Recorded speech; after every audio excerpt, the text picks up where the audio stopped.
Alhamdulillahirrabbilalamin. Wassalatu wassalamu ala ashrafil anbiya wal mursalin wa ala alihi wa ashabihi ajma'in amma ba'd.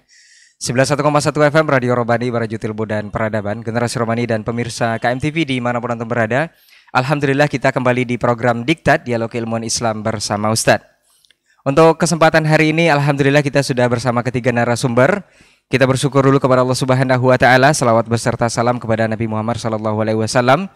Di episode kali ini kita akan membahas sebuah tema yang kita beri judul Serupa Tapi Tak Sama. Ini seperti apa dan bagaimana? Seperti biasa selama lebih kurang 1 jam ke depan kita akan mendengarkan penjabaran dari ketiga narasumber kita yang sudah hadir di studio. Untuk tidak memperpanjang mukadimah, kita sapa dulu beliau yang sudah hadir. Ada guru kita Ustaz Dr. Dasman Yahya Ma'ali LCMA Hafizahullah Ta'ala. Assalamualaikum Ustaz. Sehat Ustaz ya? Alhamdulillah. Hayakallah Ustaz. Barakallahu fiik. Kemudian ada guru kita Ustaz Dr. Hidayatullah Ismail LCMA Hafizahullah Ta'ala. Assalamualaikum Ustaz.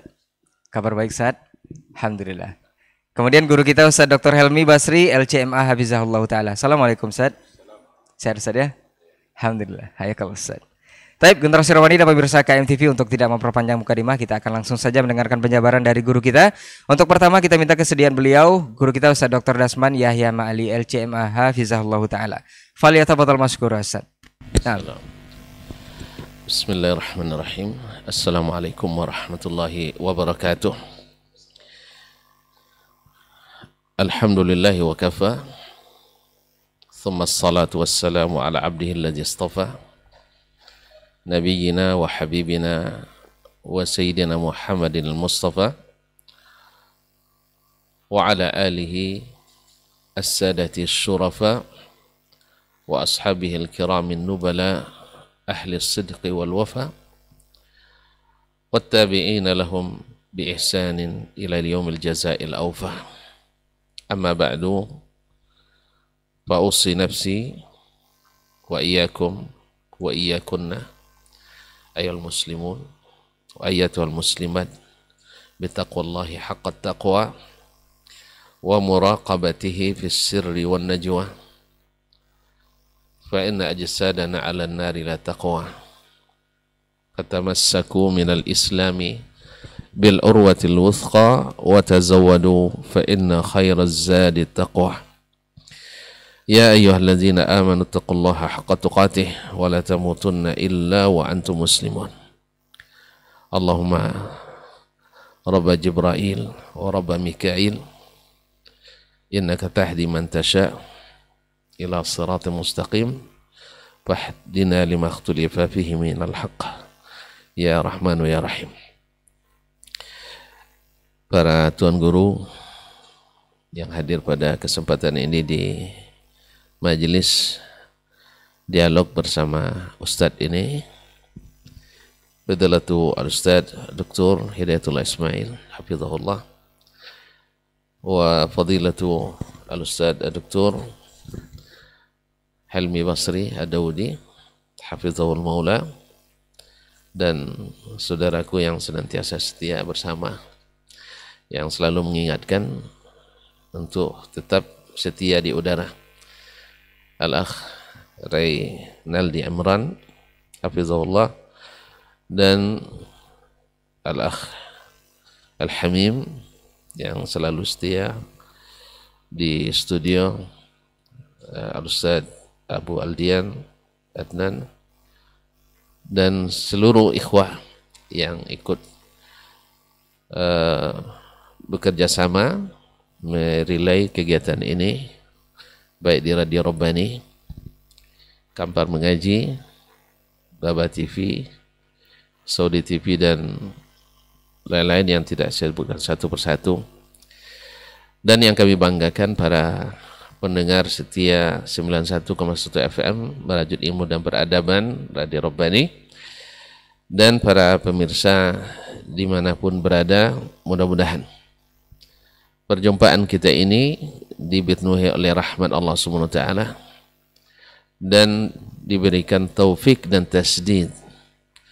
Mudah-mudahan kita mengucapkan apa yang diridai dan dijauhkan dari hal-hal yang Allah murkai.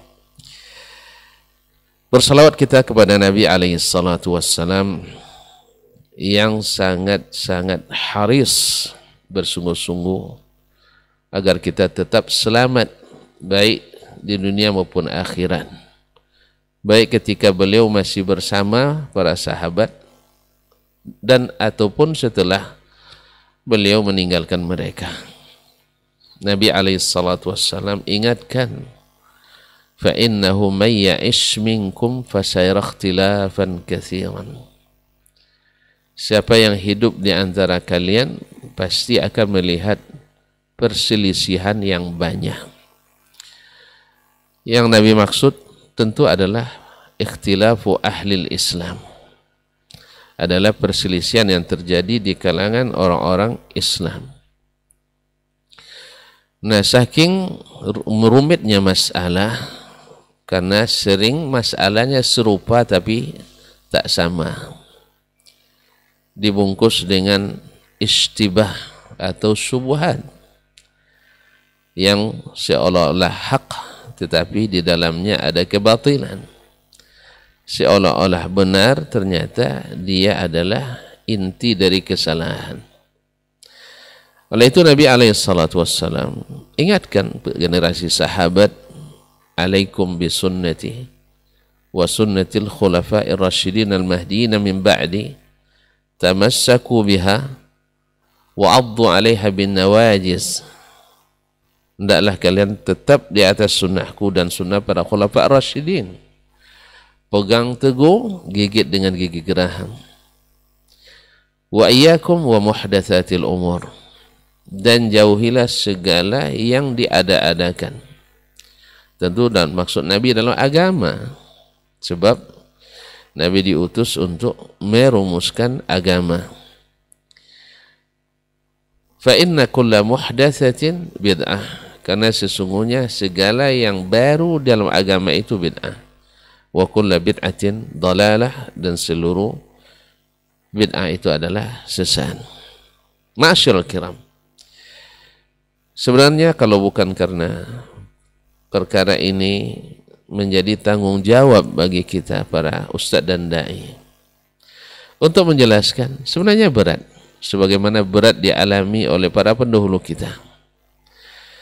Tetapi karena sesuatu sudah dijajakan, sesuatu sudah dipamerkan, sesuatu sudah diperlihatkan, diisytiharkan, maka tidak dapat tidak, mesti dijelaskan mana yang subuhat, mana yang hak. Oleh itu diangkatlah tema ini serupa tapi tak sama. Orang sering terkecoh karena keserupaan tadi. Awak tengok kawan di belakang kan mirip Ustaz Helmi, dia tepuklah punggungnya. Rupanya Pak Tentara. Salah tepuk kita punggungnya. Tengok pula di belakang mirip Ray. Ternyata bukan. Akhirnya ini yang jadi masalah kaum muslimin. Berapa kita terkecoh oleh sesuatu yang mirip-mirip tetapi tidak serupa, atau serupa tapi tidak sama. Nah, di antara yang paling banyak dibahas pada hari ini adalah penisbatan ta'wil dan tafwid dalam masalah yang sangat besar, karena sudah banyak di dalamnya terjadi peristiwa-peristiwa besar untuk meluruskannya, dan terlibat di dalamnya imam-imam besar. Apakah masalah ini, masalah mentakwilkan sifat-sifat Allah Subhanahu wa taala, manhaj as-salafus salih atau manhaj al-khalaf yang tidak saleh? Para penganut paham takwil dan tafwid berusaha sekuat mungkin dan sedapat mungkin, bahkan rela untuk mengada-ngada sesuatu yang tidak ada, karena memang barangnya aslinya mengada-ngada, sehingga terpaksa untuk membuatnya perlu juga mengada-ngada. Oleh sebab itu kaum muslimin dan muslimat dirahmati Allah, untuk menentukan yang hak dan batil itu perlu ilmu. Dan ilmu seperti yang kita sebutkan pada pertemuan sebelum ini, di dialog sebelumnya, menukil dari Syekh Bakar bin Abdullah Abu Zaid rahimahullah rahmatan wasi'ah, al-ilmu imma ayakuna naqlan muhaqqaqah aw istidlalan muhaqqaqah aw musaddaqah aw istidlalan muhaqqaqah. Saya ulang, al-ilmu imma ayakuna naqlan musaddaqa atau istidlalan muhaqqaqa wal amanatu ruknun matinun fihima. Bahwa sesungguhnya ilmu itu ada kalanya ilmu naqli yang benar, yaitu sahih, musaddaqah, dibenarkan oleh ahlinya, artinya melalui riwayat yang sahih. Tuan-tuan tahu sendiri dalam ilmu hadis, sahih itu syaratnya ada 5. Yang kedua adalah istidlalan muhaqqaqah, yaitu istidlal yang benar, bukan asal mengambil dalil. Sebab tidak sedikit orang, Masya Allah, ketika datang Syekh Asim Asibwan yang asli keturunan Indonesia ke Indonesia, baru duduk beliau dengan gaya kocaknya, jazakallahu khairan, mengingatkan. Misalnya, kenapa kalian membaca Al-Fatihah? Misalnya ketika memulai acara dan sebagainya. Apa ada dalilnya? Tidak ada dalilnya dari Nabi SAW. Maka ramailah para ustadz untuk mencarikan dalil.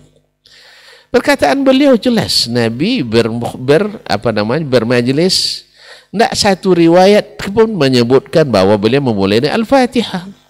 Atau ketika berdoa, doa pertama dengan doa kedua ada namanya Al-Fatihah dan sebagainya. Itu yang beliau maksud, jelas. Bukan maknanya bahwa Al-Fatihah tidak ada fadilatnya. Jelas itu Fatihah ada fadilatnya. Sebagaimana kalimat tahlil besar fadilatnya. Tapi apakah Nabi melaksanakan memakai untuk itu atau tidak? Jelas sekali. Tapi akan tetap ada para pembelanya.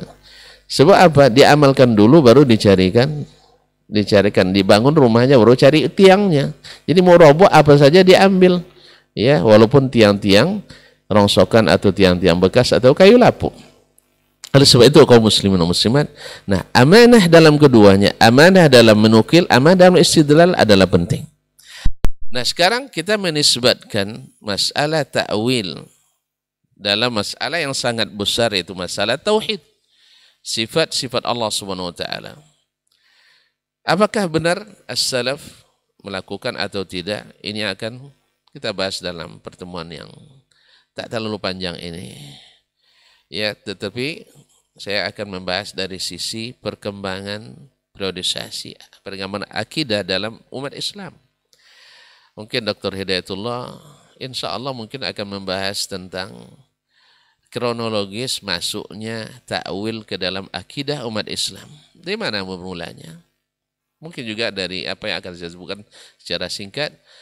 Nah, nanti tentu pakar kita Ustaz Helmi akan membahas secara konkret, aplikatif, yaitu membahas beberapa contoh aplikatif, hal-hal yang dinisbatkan takwilnya kepada para sahabat atau sebagian tabi'in atau ulama as-salaf yang sebenarnya secara garis besar sebenarnya sudah dinukil ijma' oleh para ulama-ulama yang ahli dalam masalah khilaf. Nah, ini kalau yang ahli masalah khilaf menukil ijma', berarti dia sudah tahu bahwa tidak ada khilaf dalam masalah itu. Kalau tuan-tuan nak tahu, saya sebut beberapa nama, di antaranya adalah Syekh Muhammad Ibnul Hasan Asy-Syaibani, salah satu murid utama Imam Abu Hanifah dan juga murid ternama Imam Malik yang munadharahnya dengan Imam Syafi'i sangat terkenal. Nah, kemudian Abu Ubaid Al-Qasim bin Salam, sejawat dan konconya Imam Ahmad rahimahullah, juga menukil ijma' dalam masalah ini. Imam Abul Abbas bin Sarraj, salah seorang ulama besar Asy-Syafi'iyah di zamannya, Imam Ibnu Khuzaimah digelar Imamul A'immah, dan lain-lainnya yang menukil ijma' bahwa tidak ada khilaf di kalangan as-salaf bahwa ta'wil itu dilarang. Bahwa ta'wil itu dilarang. Nah, cuman kaum muslimin dan muslimat dirahmati Allah SWT, ada beberapa golongan yang menisbatkan ta'wil kepada as-salaf, dan itu sama sekali tidaklah naqlan mudsaddaqan dan tidak pula istidlalan muhaqqaqah, seperti yang akan kita lihat nanti. Dan itu kembali ke kedua-dua hal. Satu, memang tidak sabit dari yang dinukil kepadanya. Tidak sabit nukilan itu dari mereka. Tidak ada asalnya sama sekali. Seperti kaidah-kaidah yang dinisbatkan kepada, misalnya kepada Ali bin Abi Thalib dan sebagainya. Itu sama sekali tidak asalnya. Imma awli dha'fi sanadi, atau ta'ib sanadnya. Awli mu'aradati ma huwa asah wa asyhar min kalamihi. Atau menisbatkan itu kepada imam yang masyhur adalah khilaf daripada yang disebutkan kepadanya. Seperti menisbatkan ta'wil kepada Imam Malik, padahal yang masyhur dari Imam Malik adalah menentang ta'wil. Seperti menisbatkan ta'wil kepada Imam Ahmad, padahal Imam Ahmad bid'ah kan ahli ta'wil dan tafwid. Allah musta'an. Yang kedua adalah meletakkan contoh ta'wil bukan pada tempatnya. Sebenarnya dalam seperti jelaskan Dr. Elmi nanti, sebenarnya dia bukan ta'wil tapi dianggap sebagai ta'wil, atau ta'wil di suatu tempat lalu ditakmim, digeneralisir kepada sifat-sifat yang lain yang tidak sebenarnya, atau bisa saja akibat sesuatu, apakah itu masuk ayat atau hadis tentang sifat atau bukan ayat atau hadis tentang sifat. Untuk meringkas masalah kita nanti mungkin akan dikembangkan dalam dialog. Sebenarnya akidah Islam ini menurut catatan sejarah bisa dibagi dalam 8 priorisasi. Ini karena ini sifatnya jatihad, boleh saja nak jadikan 9, boleh jadikan 11, tergantung kepada dari sisi apa kita menilai. Dari sisi akidah, umat Islam terjadi pada 8 priorisasi. Wallahu a'lam. Satu adalah Al-Qarnanil Awwalan. 2 kurun pertama, yaitu dari tahun 1 Hijriyah sampai tahun 200 Hijriyah, itu adalah marhalatu izzati ahlil Islam. Hari itu orang-orang Islam, khususnya Ahlus Sunnah wal Jamaah, adalah punya izzah. Sedangkan ahli-ahli bid'ah dan dhalalah hari itu tak bisa mengangkat suara. Lahir beberapa bid'ah di akhir-akhir masa sahabat. Seperti bid'atul khawarij. Ada. Lahir bid'atul tasyayyu, syiah. Ada. Lahir al-qadariyah. Lahir al-jabriyah, al-murji'ah. Tapi subhanallah, catatan sejarah bersih dari terlibatnya sahabat dalam salah satu dari bid'ah tersebut. Subhanallah. Padahal ketika bid'ah khawarij lahir, itu Ibnu Hajar al-Isabah menyebutkan bahwa tidak kurang dari 35.000 sahabat masih hidup.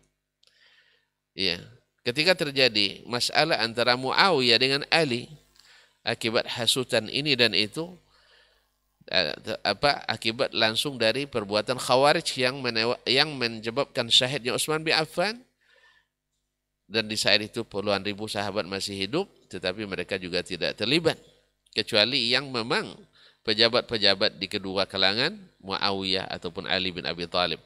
Maka kesimpulan ini ditarik oleh sebagian pemikir, karena berdasarkan pemikiran orang Barat, orientalis, yang mengatakan para sahabat termasuk haus kepemimpinan dan kekuasaan adalah dusta yang nyata. Kalau 35.000 terlibat 35 orang, lalu disebutkan sahabat semuanya adalah berebut kekuasaan, adalah sesuatu kesimpulan yang prematur, yang sangat mentah. Tetapi memang karena kita tak berilmu, akhirnya apapun yang disuapkan masuk ke dalam perut kita. Nasallallahu alaihi wasallam. Nah, ini periode pertama. Lahir bid'ah-bid'ah tapi mereka tidak mendapat tempat di kalangan umat Islam karena ilmu masih dominan. Ilmu masih dominan. Marhalah kedua adalah di kurun ketiga. Dan di kurun ketiga ini kaum Mu'tazilah mendapat tempat di kalangan pemerintah. Mereka bisa sampai ke pusat-pusat kekuasaan.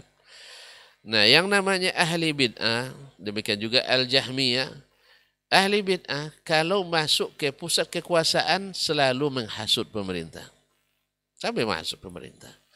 Karena mereka tidak punya dalil yang kuat, hujjah yang jelas, kecuali hanya logika. Sedangkan Ahlus Sunnah memiliki hujjah, maka tak ada jalan memadamkannya kecuali dengan kekuasaan yang mereka dekati. Sebagaimana para nabi dan rasul dulu dimusuhi oleh para penguasa yang merasa atau mendapatkan bisikan-bisikan daripada orang yang terganggu kepentingannya. Ini marhalah kedua. Marhalah ketiga, yaitu yang marhalah ketiga tadi ada tahun ketiga, yang kedua di tahun abad ketiga Hijriyah, yaitu ketika berkuasanya Bani Abbas, khususnya di masa Al-Khalifah Al-Ma'mun, Al-Amin, Al-Mu'tasim, Al-Mutawakkil. Alhamdulillah di zaman Al-Wathiq kembali reda masalah ini. 6. Kemudian marhalah ketiga, periode ketiga adalah di abad keempat dan kelima, yaitu lahirnya golongan Asy'ariyah yang menisbatkan diri sebagai ahli sunnah, yang makalahnya lafaz-lafaz yang digunakan adalah lafaz-lafaz ahli sunnah, tetapi ketika ditafsirkan tidak berbeda dengan Mu'tazilah. Jadi dikatakan yaitu lafaz-lafaz ahlus sunnah, tetapi tafsirannya adalah tafsiran Mu'tazilah, yaitu ingin menyucikan Allah SWT. Tapi dengan cara apa? Memakai takwil yang asal muasalnya dari pemikiran orang Jahmiyah atau orang Mu'tazilah dan Jahmiyah. Nah, di saat itu kaum muslimin, kaum muslimat dirahmati Allah SWT, mereka pada asalnya juga tidak dianggap di abad-abad keempat dan kelima itu, sampai-sampai disebutkan oleh para ahli sejarah seperti Al-Barbahari menyebutkan dalam Ushul Sunnah bahwa di Asbahan itu tidak ada diterima sama sekali paham ini, karena mereka di sana dominan As-Sunnah. Pada zaman As-Silafi sendiri yang wafat 572 Hijriyah itu masih dominan ahli as-sunnah, bukan Asy'ariyah. Nah, kemudian yang keempat adalah di abad ke-6 dan ke-7. Di sini sudah mulai menyebar paham Asy'ariyah al-mutakallimin, yaitu didukung dengan masuknya atau terlibatnya para pemikir, masuknya para ahli sejarah, bahkan para fuqaha dan ahli hadis. Ahli hadis ini yang dimaksud oleh Imam Ibnu Rajab Al-Hambali dalam kitabnya Fadlu Ilmi Salam ala Ilmi Khalaf, yaitu diantaranya ada orang yang ahli di hadis, menisbatkan diri kepada ahli as-sunnah, tetapi tidak mengikuti manhaj ahli hadis dan ahli as-sunnah. Nah, di masa itu kaum muslimin dan muslimat dirahmati Allah SWT, al-sunnah wal jamaah di kalangan ahli hadis yang pengikut as-salafus salih, mereka tetap membantah, menjelaskan kebatilan orang-orang pemahaman Asy'ariyah ini. Nah, tentu saja akan terjadi banyak pertentangan di sana sini, dan puncaknya di abad ke-8, yaitu periode yang kelima, marhalatus istihlalil Asy'ariyah di ma'a ahli sunnah.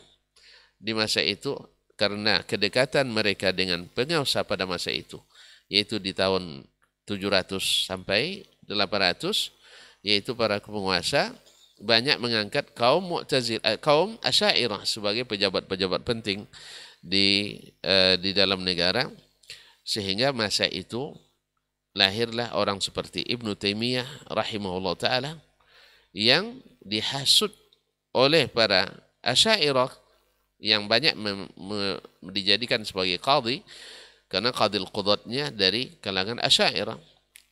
Dan bil munasabah, nah, sehingga Ibnu Taimiyah rahimahullah mendakwakan kembali kepada manhaj as-salaf, Disinilah letaknya kenapa, kronologisnya kenapa Asy'ariyah mengklaim bahwa mazhabnya pengikut as-salaf yang disebut al-sunnah hari ini memang digelar dengan, sebagian menggelarnya dengan Wahabi atau gelarnya dengan as-salafi. Nah, sanadnya sampai pada Ibnu Taimiyah. Karena memang di zaman itu Ibnu Taimiyah kembali membaca dengan keilmuan yang sangat mumpuni, membongkar kelemahan-kelemahan akidah tersebut, sehingga dia mengembalikan kepada as-salafus salih. Maka dikatakan sanad kita hanya sampai pada Ibnu Taimiyah. Dan sebagai mengatakan ya bahwa kita ini pengikut setiap Ibnu Taimiyah. Alif kata Ibnu Taimiyah, alif kita. Ya, ya. Dah. Sehingga ketika membaca kitab Tazkiratus Sami' wal Mutakallim fi Adabi al-Alim wal Muta'allim Ibnu Jamaah, ada yang komentar, Masya Allah, ini kitab ditulis oleh salah seorang qadhi yang berhasil memenjarakan Ibnu Taimiyah. Jadi menurut dia, kalau ini qadhi musuh Ibnu Taimiyah, kita wajib memusuhi kitabnya. Nah, kita bukan seperti itu. Kita bukan seperti itu. Dan kajian ini bukan untuk memusuhi para ulama, tapi untuk menjelaskan yang hak itu hak, yang batil itu batil. Dan supaya tidak serupa dianggap sama. Nah, oleh sebab itu maka kita angkat masalah ini. Nah, korban mereka Ibnu Taimiyah berapa kali dipenjara gara-gara al-Asy'ariyah. Ma'asyiral kiram dirahmati Allah SWT. Demikian juga yang mereka lakukan dengan Imam Al-Mizzi. Imam Al-Mizzi ini sebenarnya sangat musalim. Sangat, kalau tuan-tuan lihat dia dalam Jarh wa Ta'dil sangat munsif. Tetapi karena beliau membaca kitab Khalqu Af'alil Ibad, di sini menolak pemahaman Al-Jahmiyah. Yang sebenarnya pemahaman Asy'ariyah berakar kepada Al-Jahmiyah. Siapa yang bahas masalah per masalah akan tahu bahwasanya akar pemikiran Al-Asy'ariyah tidak lain daripada pemikiran Al-Jahmiyah. Nasallallahu alaihi wasallam. Maka mereka pun melaporkan Al-Mizzi sehingga harus dipenjara, harus dicambuk. Demikian juga dengan Ibnu Abil Iz Al-Hanafi yang menulis kitab Syarah At-Tahawiyah. Mereka siksa, mereka azab, dan istrinya mereka nikahi. Coba yang mereka rebut istrinya dan dinikahi. Subhanallah. Ada saja jalan untuk menghalalkannya. Ya berarti di zaman itu mereka sampai mengkafirkan pengikut-pengikut Ibnu Taimiyah. Mengkafirkan, bahkan diumumkan di pasar-pasar. Siapa yang berakidah seperti akidah Ibnu Taimiyah, maka halal darahnya. Maka jangan heran ketika kasus terjadi demonstrasi besar di Mesir. Waktu kemarin di Medan Raba'ah, Raba'ah atau Rabi'ah, Rabi'ah Al-Alawiyah. Di Medan itu siapa yang memfatwakan silahkan dibunuh mereka adalah mufti besar Asy'ariyah Ali Jum'ah pada waktu itu. Nasallallahu alaihi wasallam. Demikian juga yang terjadi di Syam ketika Bashar al-Assad membunuhi para penentangnya. Saya memfatwakan ada Al-Hassun, mufti Asy'ariyah di sana. Demikian juga, mohon maaf, saya sebenarnya tidak nyebut nama, tapi karena sudah masuk dalam sejarah, maka mereka di periode ini menghalalkan darah siapapun yang menisbatkan diri kepada as-salafu as-salih. Nasallallahu alaihi wasallam. Ma'asyiral kiram dirahmati Allah. Kemudian di periode ke-6, 9 sampai 11, karena beratnya tantangan yang dihadapi di periode sebelumnya. Saat itu ahli sunnah boleh dikatakan hampir-hampir tak mengangkat kepala. Tiarap. Mereka tak membahas lagi masalah akidah. Mungkin karena dilihat betapa beratnya kalau membahas masalah akidah, ini akibatnya. Akhirnya dari abad 9, yaitu tahun 800-an, sampai ke abad ke-11, yaitu tahun 1200-an, ini masa-masa tidak masa-masa umat ahlus sunnah tidak bersuara lantang. Kemudian baru pada abad atau periode ke-7, abad ke-12 sampai ke-13, ahlus sunnah kembali bangkit, yaitu dengan lahirnya dakwah Syekh Muhammad bin Abdul Wahhab di Jazirah Arab. Beliau sampai diusir oleh kaumnya dari kampungnya, sampai dimusuhi oleh saudaranya.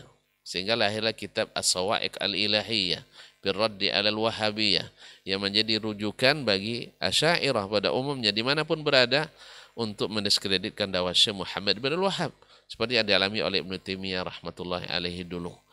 Dan dijadikanlah bahwa saudaranya saja tidak setuju, ayahnya tidak setuju, sehingga difitnah menjadi sebagai anak durhaka dan sebagainya.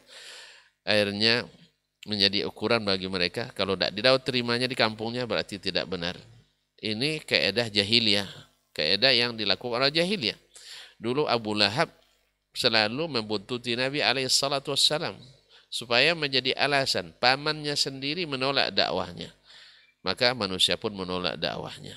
Kebenaran tidak diukur dengan paman kita, tidak diukur dengan ayah kita. Nabi Ibrahim juga diusir oleh ayahnya. Ma'asyiral kiram yang dirahmati Allah Subhanahu wa taala. Nah, di abad ini atau di lahirnya dakwah ini membawa manfaat yang luar biasa, kebangkitan kembali kepada akidah ahli sunnah wal jamaah. Karena akidah kaum muslimin berimbas pada ibadah. Ketika antum mentakwil di akidah, nanti mentakwil di ibadah. Maka di zaman Syekh Muhammad bin Wahab yang membuat beliau prihatin, banyak sekali kuburan-kuburan yang dikeramatkan. Kuburan-kuburan yang dijadikan tempat untuk beribadah, untuk mencari berkah dan sebagainya. Maka beliaulah yang mengingatkan kembali, menghidupkan kembali turas an-nabawi, yaitu tidak mengkultuskan tempat-tempat yang tidak boleh dikultuskan itu. Dan periode ke-8 adalah abad ke-14 dan ke-15 di abad kita ini. Di zaman ini mulai tanqiyatu as-sunnah. Karena memang selama ini banyak menyebar dari kalangan kaum muslimin ahli sunnah sendiri kitab-kitab yang ditulis oleh para ulama-ulama yang memang terendus atau terlibat seperti yang saya katakan tadi di periode ke-4 tadi, banyaknya ahli-ahli sejarah, ahli-ahli bahasa, ahli-ahli fikih, ahli-ahli bahkan ahli hadis yang terpengaruh dan terkontaminasi dengan pemahaman ilmu al-kalam, dan juga sebagian kecil ada yang terpengaruh dengan Mu'tazilah yang sebenarnya akar pemikirannya adalah sama.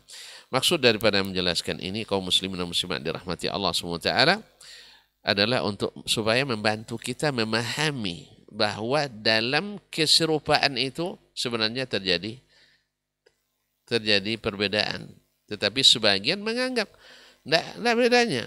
Tidak, justru ada bedanya antara ta'wil al-mutakallimin al-asy'ariyah wal maturidiyah dengan ta'wil yang dilakukan oleh as-salaf, dan ini akan kita dengar nanti insyaallah taala penjelasan dari kedua syekh kita, Dr. Hidayatullah dan Dr. Helmi Basri. Sebenarnya masih banyak, tetapi saya cukupkan di sini supaya tidak habis waktu oleh saya sendiri. Terima kasih. Wabillahi taufiq wal hidayah. Wassalamualaikum warahmatullahi wabarakatuh. Waalaikumsalam warahmatullahi wabarakatuh. Taib, jazakallah khairan Ustaz untuk pendahuluannya. Kita akan lanjut mendengarkan penjelasan mengenai tema kita ini yang sangat menarik, insyaallah. Serupa tapi tak sama dari guru kita Ustaz Dr. Hidayatullah Ismail LCMA hafizahullah taala. Falyatafadhal mashkura Ustaz. Naam. Bismillahirrahmanirrahim. Assalamualaikum warahmatullahi wabarakatuh. Innal hamdalillah nahmaduhu wa nasta'inuhu wa nastaghfiruhu wa nastahdihi wa na'udzu billahi min shururi anfusina wa sayyiati a'malina. May yahdihillahu fala mudilla lahu wa may yudlilhu fala hadiya lahu. Asyhadu an la ilaha illallah wahdahu la syarika lahu jalla 'anil syabihi wal mathili wan nadhir wal kufr. Wa asyhadu anna Muhammadan 'abduhu wa rasuluhu alladzi ballagha ar-risalah wa adda al-amanah wa nasaha al-ummah wa jahada fillahi haqqa jihadihi fa salawatu rabbih wa salamu alayhi. Ya ayyuhalladzina amanu ittaqullaha haqqa tuqatih wa la tamutunna illa wa antum muslimun. Amma ba'd. Para guru kita yang kita muliakan, Dr. Dasman, kemudian Dr. Helmi Basri, semoga Allah senantiasa menjaga mereka dan keluarganya, serta Allah berikan kesehatan dan keberkahan dalam segala aktivitas dan dakwahnya.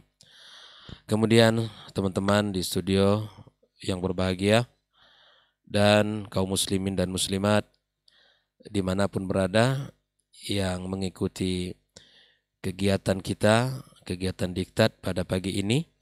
Semoga senantiasa Allah berikan dan curahkan semangat untuk belajar dan mengetahui kebenaran. Dan semoga Allah Subhanahu wa taala berikan kepada kita kemudahan dalam mengamalkan ilmu yang kita pelajari. Bersyukur pada Allah Subhanahu wa taala kita dipertemukan kembali dalam jilsah kita ini yang mudah-mudahan Allah Subhanahu wa taala berikan manfaat dalam kehidupan kita. Tema yang diangkat adalah serupa tapi tak sama. Ada kemiripan tapi sesungguhnya tidaklah sama. Dan tentu ini adalah hal yang paling sulit bagi seseorang.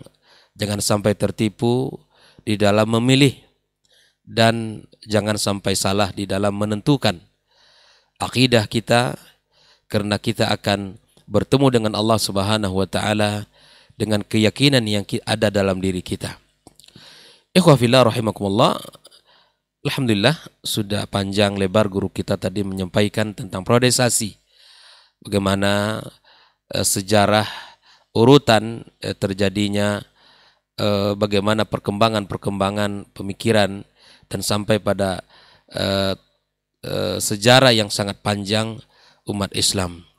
Tapi di sini saya ingin mengingatkan kepada diri kita, kepada diri saya dan kita semua bahwa sesungguhnya ya Rasulullah sallallahu alaihi wasallam telah mengajarkan akidah yang murni dan benar kepada para sahabatnya. Dan para sahabat yang mulia pun berusaha mempertahankan akidah tersebut. Mempertahankan akidah-akidah yang telah diajarkan oleh Rasulullah sallallahu alaihi wasallam. Sehingga sampailah pada masa Khulafa Ar-Rasyidin atau di akhir-akhir masa Khulafa Ar-Rasyidin mulailah terjadi penyimpangan-penyimpangan dan mulailah sedikit perpecahan-perpecahan di antara umat ini sebagaimana yang telah dijelaskan oleh guru kita tadi. Dan hal ini telah diisyaratkan oleh Rasulullah sallallahu alaihi wasallam di dalam sebuah hadisnya seperti yang telah dibacakan tadi. Fa innahu may ya'ish minkum, siapa di antara kalian yang Allah berikan usia yang panjang, ya, fa sayara ikhtilafan katsira, akan melihat ya, perbedaan yang sangat banyak. Ya. Maka Nabi kita alaihi salatu wassalam telah memberikan kepada kita sebuah solusi agar di saat perpecahan umat ya, kita tidak menjadi korban, maka kunci keselamatan Nabi telah memberikan kepada kita. Ya, fa'alaikum bisunnati wa sunnatil khulafa ar-rasyidin al-mahdiyyin min ba'di. Ya, kita berusaha untuk ya, belajar memahami sunnah-sunnah Rasulullah sallallahu alaihi wasallam. Ya. Dan kemudian sunnahnya para khulafa ar-rasyidin yang datang setelahnya. Addu 'alaiha bin nawajis. Gigit dengan gigi raham kita. Ikhwafillah rahimakumullah. Ini adalah isyarat bahwa memang akan terjadi di akhir zaman.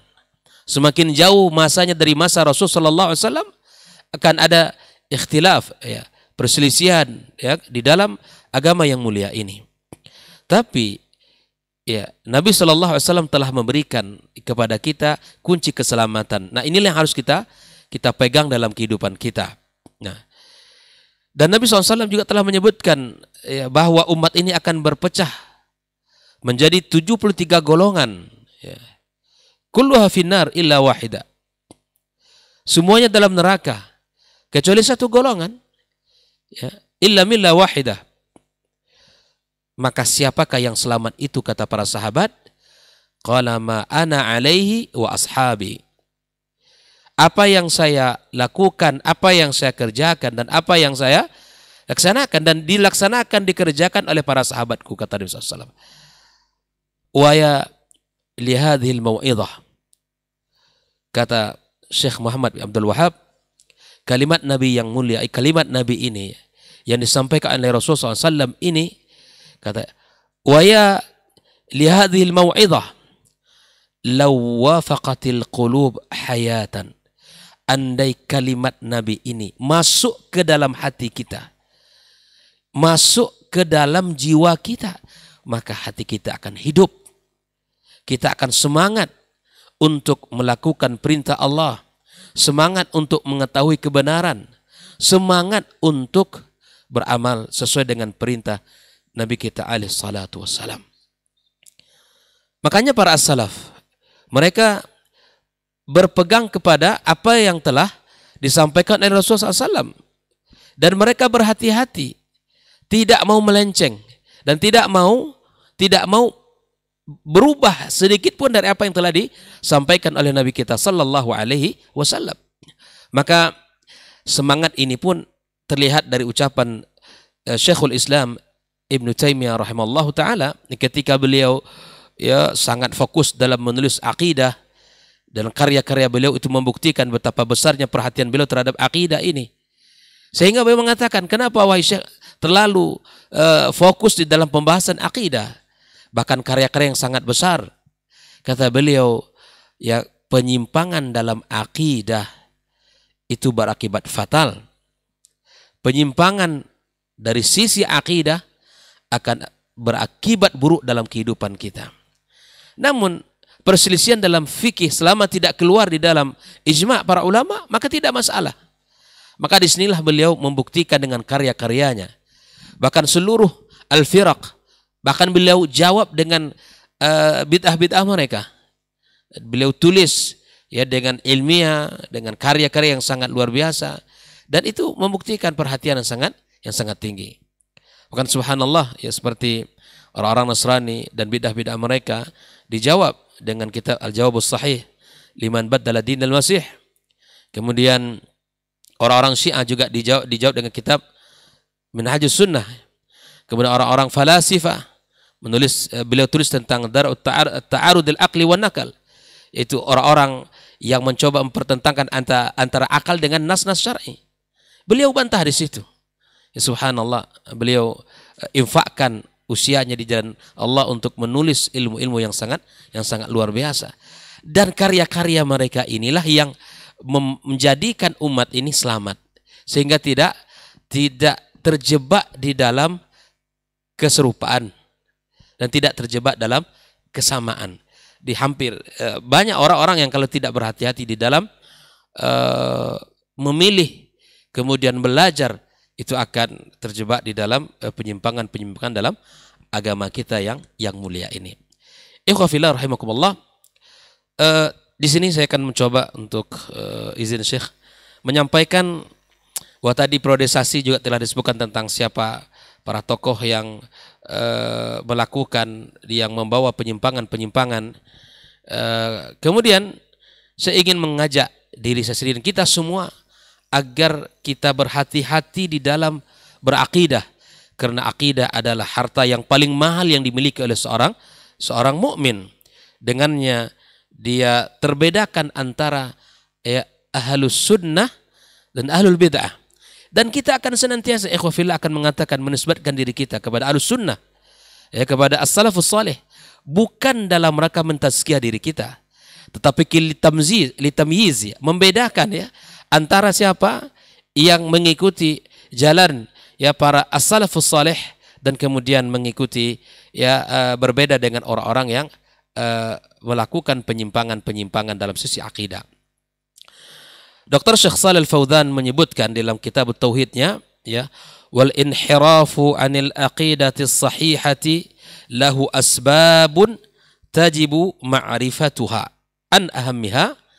Kata beliau bahwa penyimpangan dalam akidah yang benar itu ada sebab-sebab yang menjadikan orang terjebak kepada sesuatu yang salah. Maka inilah yang pertama, kata Syekh Shalih Al-Fauzan. Yang pertama adalah al-jahlu bil aqidati sahihah, yaitu kejahilan dia terhadap akidah yang benar. Apa sebab orang tidak mengetahui akidah yang benar? Sebabnya al-i'rad an ta'allumiha wa ta'limiha. Karena kita tidak mempelajarinya dan kita tidak mengajarkannya. Jadi inilah di antara semangat orang-orang ya Ahlus Sunnati wal Jamaah selalu membahas akidah. Selalu bersemangat untuk menyampaikan akidah agar umat ini tidak terjebak dalam penyimpangan. Kalaupun ada yang mengatakan dulu kami sebelum Syekh lahir, ya kami telah belajar akidah namun kita tidak menyampaikannya. Inilah. Sehingga ketika tidak menyampaikan akidah itu, orang kemudian ya menyimpang dari akidah yang benar. Yang kedua, ya, bahwa kenapa sebab orang-orang tidak mengetahui akidah yang benar, au qillatil ihtimami wal inayati biha. Sedikitnya perhatian kita terhadap urusan akidah ini. Karena akidah nomor satu dalam kehidupan kita. Pondasi keselamatan seorang mukmin adalah akidahnya. Sebagaimana telah disampaikan oleh guru kita tadi, bahwa ketika akidahnya tidak betul akan berimbas kepada ibadah ya yang tidak betul. Karena dasar yang paling awal adalah akidah.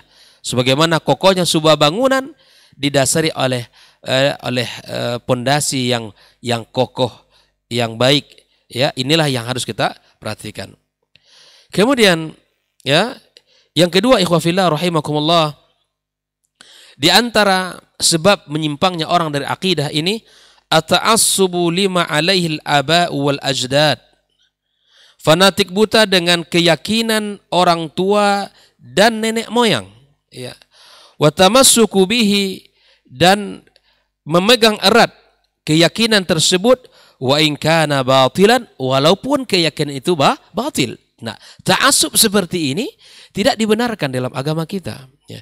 Sehingga Allah Subhanahu wa taala ya menyebutkan dalam firman-Nya, wa idza qila lahum ittabi'u ma anzalallah, ikuti apa yang diturunkan Allah tabaraka wa taala, qalu, ya, mereka berkata, bal nattabi'u ma alfaina alaihi aba'ana awalau kana aba'uhum la yaqiluna syai'an wa la yahtadun.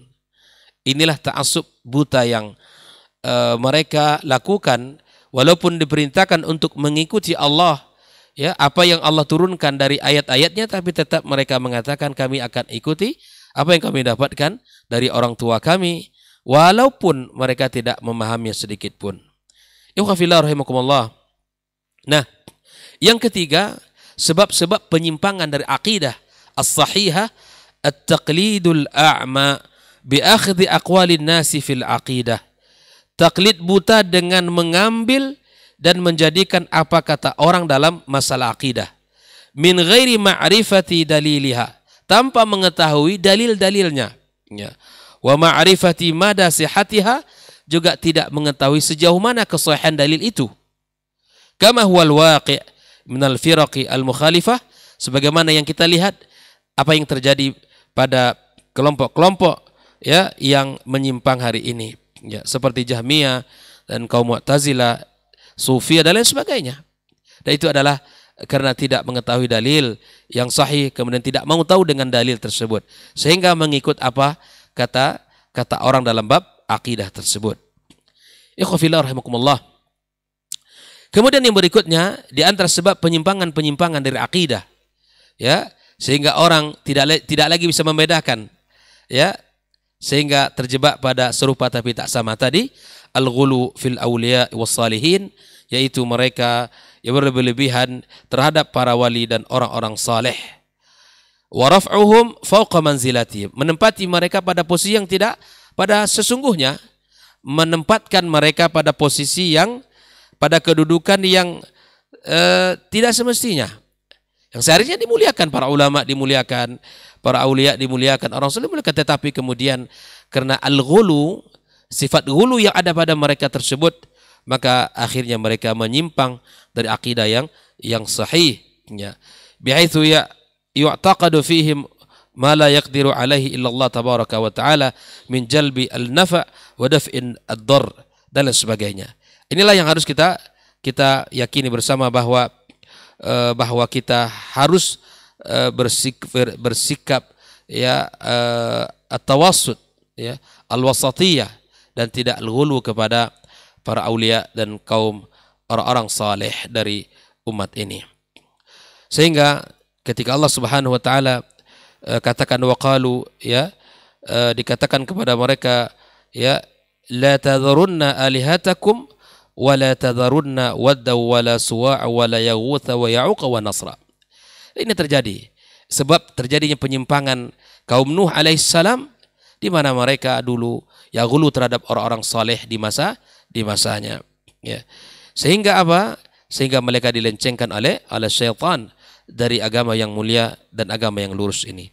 Kemudian di antara penyebab penyimpangan akidah as-sahihah sehingga kita terjebak pada hal yang serupa tapi tak sama itu, al-ghafla an tadabburi ayatillahi al-kauniyah wa ayatillahi al-qur'aniyah wal inbiharu bi mu'tayatil hadarati al-madiyah. Lalai dari mentadaburi ayat Allah tabaraka wa taala, ya, ayat-ayat kauniyah dan ayat-ayat qur'aniyah di dalam Al-Qur'anul Karim, dan tenggelam dalam peradaban pemikiran yang kebarat-baratan yang berorientasi kepada materi, ya. Semuanya diukur dengan logika dan filsafat. Semuanya diukur dengan pemikiran. Makanya Syekh Shalih Fauzan mengatakan, ya, walaysa ad-dinu birra'yi wa innama bil ittiba'. Agama ini tidak dibangun di atas pemikiran, ya, tetapi dibangun di atas ittiba' kepada Rasulullah sallallahu alaihi wasallam. Makanya mengikuti, ya, al-falasifah, mengikuti orang-orang filsafat, dan itu sumber daripada kehancuran dan penyimpangan di dalam agama kita yang mulia ini. Ikhwafillah rahimakumullah. Dan ini harus kita pahami bersama di dalam kehidupan, sehingga kita tidak termasuk orang-orang yang menyimpang di dalam akidah kita. Karena sekali lagi, akidah adalah hal yang mahal dalam kehidupan kita, dan akidah adalah akan menentukan keselamatan kita di dunia dan di akhirat kelak.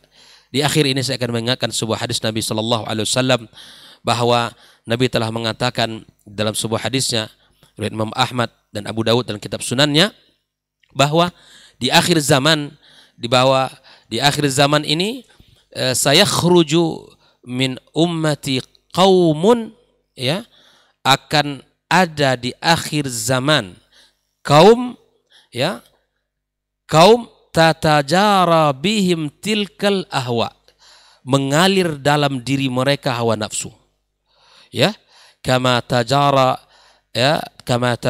al-kalab an sahibi, sebagaimana penyakit rabies yang diakibatkan oleh sengat gigitan anjing, ya, menyebar pada tubuh seseorang. Fala yabqa minhu irkun wala mafsilun illa dakhalah. Tidak ada sendi dan tidak ada urat kecuali otot kecuali dimasuki oleh penyakit tersebut.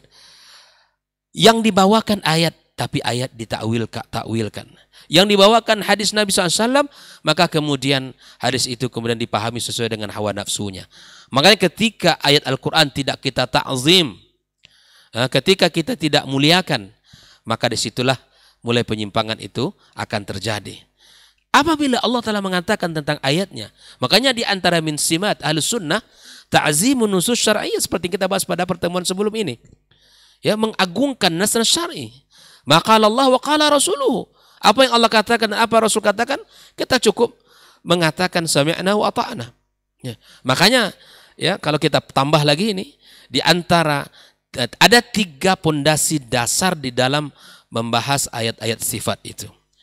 Yang pertama, ya, yang pertama kita adalah di mana al-itsbat, kita menetapkan apa yang telah Allah tetapkan tentang dirinya, tanpa kita mentamsilkan, menyerupakan Allah dengan siapapun dari makhluknya.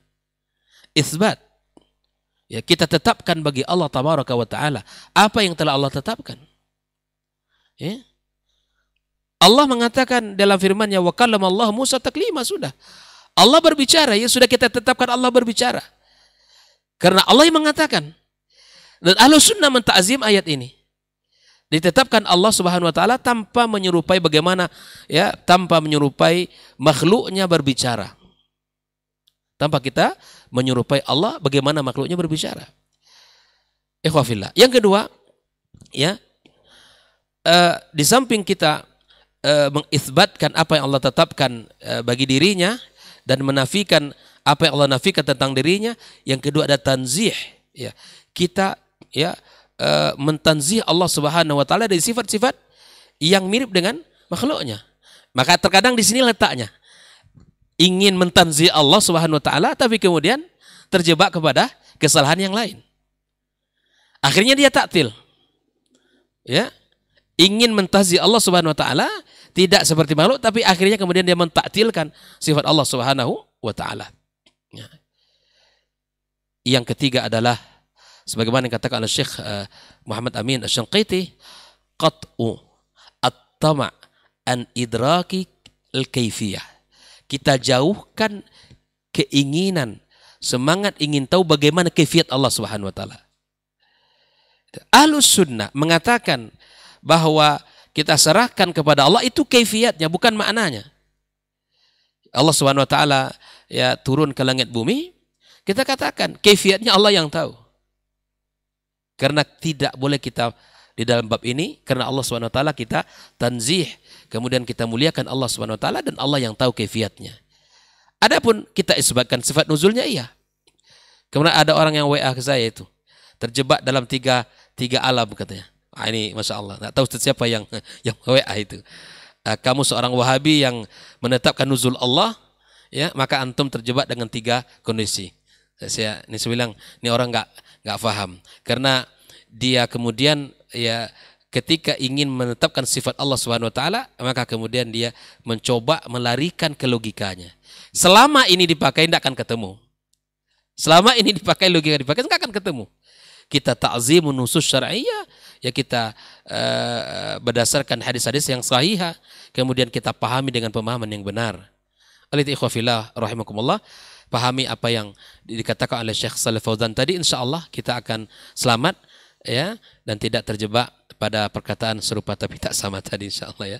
Kalau kita betul-betul belajar insyaallah ya kita akan sama-sama sampai pada titik kebenaran dengan niat dan tujuan yang ikhlas, meminta pertolongan kepada Allah agar kita selamat. Ya, maka ikhwafillah rahimakumullah, kita tetapkan sifat Allah Subhanahu wa taala sebagaimana Allah tetapkan untuk dirinya. Kita nafikan apa yang Allah nafikan tentang dirinya. Ya, kemudian tanpa kita tamsilkan Allah dengan siapapun. Kemudian kita tanzih Allah tabaraka wa taala bila ta'til. Tanpa kita menghapus ya, menghilangkan ya daripada makna-makna tersebut. Kemudian kita berhenti untuk mengetahui bagaimana Allah tabaraka wa taala, karena itu Allah yang tahu. Wallahu taala alam. Semoga Allah berikan pemahaman yang benar kepada saudara kita semua. Allah selamatkan akidah kita dan pemahaman kita, karena dengan akidah inilah kita akan bertemu dengan Allah tabaraka wa taala. Mudah-mudahan kita memiliki akidah yang benar dan Allah berikan kepada kita keselamatan dunia dan akhirat kelak. Wassallallahu ala nabiyyina Muhammadin wasallam. Wa subhanakallahumma bihamdik asyhadu an la ilaha illa anta astaghfiruka wa natubu ilaik. Wassalamualaikum warahmatullahi wabarakatuh. Waalaikumsalam warahmatullahi wabarakatuh. Tapi jazakallah khairan Ustaz untuk penjelasan berikutnya. Tanpa berlama-lama kita akan lanjut mendengarkan penjelasan selanjutnya dari guru kita Ustaz Dr. Helmi Basri LCMA Hafizahullah Ta'ala. Falyatafadhal masykur Ustaz. Nah. Bismillahirrahmanirrahim. Assalamualaikum warahmatullahi wabarakatuh. Alhamdulillahi wa kafa wa salatu wassalamu ala ar-rasulil mustafa wa man sara ala nahjihi faqad iktafa. Asyhadu an la ilaha illallah wahdahu la syarikalah wa asyhadu anna Muhammadan abduhu wa rasuluh la nabiyya wa la rasulah ba'dah. Guru-guru kita yang sama-sama kita hormati, Dr. Dasman, Dr. Hidayatullah, semoga Allah selalu memberikan keberkahan dalam ilmu dan kehidupan mereka. Saudara Ray yang setia bersama kita, semoga sehat-sehat selalu. Ikhwah yang hadir di studio dan para pendengar atau yang menyaksikan acara diktar kita pada pagi hari ini. Mari sama-sama kita kembali memperbanyak ungkapan puji dan syukur kita kepada Allah Subhanahu wa taala untuk semua nikmat dan karunia yang memang tidak akan pernah bisa kita hitung. Kalau kita coba untuk menghitung-hitung nikmat Allah, pasti tidak akan sanggup kita untuk menghitungnya. Oleh karena itu bersyukurlah dan bersiaplah untuk menambah nikmat pada saat kita selalu bersyukur kepada Allah Subhanahu wa ta'ala. Mudah-mudahan ungkapan syukur yang selalu datang dari kita membuat kita semakin yakin bahwa sesungguhnya kita ini tidak bisa hidup tanpa Allah. Kita tidak bisa berbuat apa-apa kecuali kalau Allah yang sudah mengizinkannya. Termasuk dalam kegiatan kita pada pagi ini, tidak akan mungkin bisa sukses dan terlaksana kecuali ketika Allah memang yang menginginkan itu terjadi. Sama-sama kita juga harus memperbanyak salawat dan salam untuk Rasul kita yang mulia, Nabi Muhammad SAW. Mudah-mudahan kita semakin taat dan semakin mencintainya. Mudah-mudahan kita semakin mampu untuk membuktikan cinta dan rindu kita kepada beliau. Salah satu dari membuktikan cinta kepada beliau adalah bagaimana kita tetap bersemangat untuk mendalami apa yang telah beliau ajarkan. Baik itu dalam persoalan ibadah, muamalah, apalagi dalam persoalan akidah. Yang memang persoalan akidah itu adalah masalah-masalah yang gaib. Dan yang gaib tidak akan mungkin pernah bisa kita pahami kecuali datang dari al-akhbar as-sahihah, dan itu hanya datang dari Rasulullah sallallahu alaihi wasallam, karena beliau adalah utusan secara resmi Allah Subhanahu wa taala di muka bumi ini yang menyampaikan risalah dan pesan-pesannya. Mudah-mudahan di akhirat kelak semua kita bisa dan pantas untuk mendapatkan syafaat atau pertolongan, dan mudah-mudahan kita bisa mendapatkan minuman yang langsung dituangkan oleh Rasulullah sallallahu alaihi wasallam dari telaganya. Ikhwati fillah, judul kita pada pagi hari ini adalah serupa tapi tak sama. Ini sebenarnya adalah peribahasa. Ini adalah peribahasa yang ada di dalam bahasa Indonesia yang dapat digunakan dalam berbagai hal.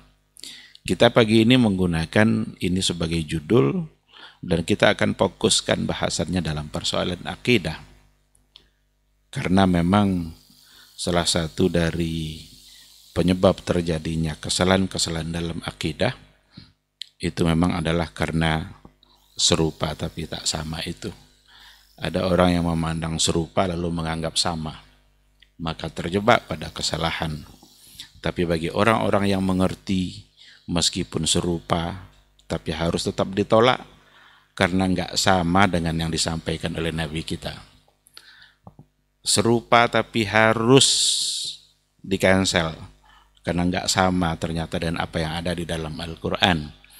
Oleh karena itu kita perlu ilmu, perlu pengetahuan di dalam memahami hal-hal yang sepertinya serupa, tapi sesungguhnya dia tidak sama. Saya kira sudah banyak hal poin yang tadi disampaikan oleh dua guru kita, mulai dari periodisasi, sejarah, terus juga Dr. Hidayatullah membahas berbagai macam hal yang juga sudah menjadi bentuk dan bagian dari contoh-contoh terjadinya penyimpangan-penyimpangan dalam akidah, yang semua itu harus kita waspadai. Saya ingin mengambil beberapa contoh dalam persoalan serupa tapi tak sama.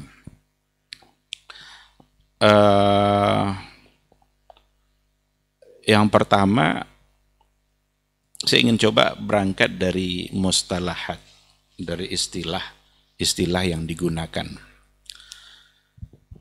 Yang pertama, tafsir dengan takwil. Serupa tapi tak sama. Kita kalau coba baca literatur secara historis, secara sejarahnya, pada generasi awal dulu itu tidak membedakan antara tafsir dengan takwil. Tafsir adalah takwil, takwil adalah tafsir. Rasul pun, Nabi kita Muhammad sallallahu alaihi wasallam cenderung untuk tidak membedakan. Oleh karena itu beliau mendoakan Ibnu Abbas, Allahumma faqihhu fid din wa'allimhu ta'wil. Jadi agak lucu juga ketika ada orang-orang hari ini mengatakan, kenapa takwil itu dilarang, Nabi aja mendoakan takwil kok. Ini karena dia tidak paham ini ada serupa tapi tak sama. Sini masalahnya. Nabi aja mendoakan Ibnu Abbas sebagai seorang pentakwil, masa dilarang pula takwil-takwil? Enggak. Takwil di sini tafsir. Karena tafsir sama takwil oleh generasi awal dulu, pada generasi sahabat itu tidak dibedakan. Bahkan Al-Imam At-Tabari pun termasuk yang tidak membedakan. Oleh karena itu beliau menamakan kitab tafsirnya dengan Jami'ul Bayan fi an ta'wili ayil Quran. Jadi Jami'ul Bayan an ta'wili. Beliau tidak menyebutkan di situ kata tafsir, tapi beliau menyebutkan kata ta'wil, karena ta'wil di situ sesungguhnya artinya adalah tafsir. Oleh karena itu, ta'wil tafsir itu artinya adalah taudih oleh generasi awal. Bagaimana memberikan penjelasan terhadap ayat-ayat yang memang perlu dijelaskan. Oleh karena itu, tafsir atau ta'wil itu diperlukan ketika ada di antara ayat yang kurang dipahami maknanya. Tetapi pada kenyataannya memang ketika kata ta'wil itu ada pada kalangan ahlul kalam, itu memang sudah berbeda dengan tafsir. Ta'wil di kalangan ahlul kalam seperti yang datang dari Asy'ariyah itu bukan lagi ta'wil dalam artian tafsir. Karena ta'wil mereka bukan menjelaskan makna, tetapi memalingkan makna dari kata yang sudah jelas, yang sebenarnya tidak perlu dijelaskan lagi karena maknanya sudah jelas. Cuma dikarenakan oleh menurut mereka makna itu tidak sejalan dengan akal dan logika mereka, sehingga perlu untuk